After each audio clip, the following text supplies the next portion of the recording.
ମାମା ମାମା ମାମା ଆଜ୍ଞା ବୁଲିଟା ନେଲ ହଁ ପୁରୀ ତ ନେଲି। ତମେ ଟିକେ ଅଯୋଧ୍ୟା ବୁଲେଇ ଆଣିବ। ଅଯୋଧ୍ୟା ଯିବ ବୁଲିବାକୁ? ହଁ ମନ ହଉଛି ଅଯୋଧ୍ୟା ଯିବାକୁ? ଆଚ୍ଛା ଅଯୋଧ୍ୟା କ'ଣ ପାଇଁ ଯିବ? କୋଉ ଠାକୁରଙ୍କୁ ଦର୍ଶନ କରିବାକୁ ଯିବ? ପ୍ରଭୁ ଚନ୍ଦ୍ରଙ୍କୁ। ପ୍ରଭୁ ରାମଚନ୍ଦ୍ରକୁ? ରାମଚନ୍ଦ୍ର ତ ପାଟିରେ ପଶୁନି ତମର, ଦେଖିଲା ବେଳକୁ ରାମଚନ୍ଦ୍ରକୁ ଦେଖିବାକୁ ଯିବ? ହଁ ଆଚ୍ଛା କହିଲ, ପୁରୀ ଯୋଉ ଯାଇଥିଲ କୋଉ ଠାକୁରଙ୍କୁ ଦର୍ଶନ କରିକି ଆଇଲ?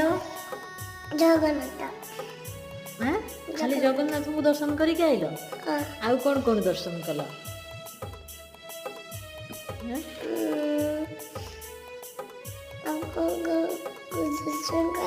ହଁ ମନେ ପଡୁଛି? ସିଂହଦ୍ୱାର ଦେଖିଲ, 22 ପାହାଚ ଦେଖିଲ, କୋଇଲି ବୈକୁଣ୍ଠ ଦେଖିଲ,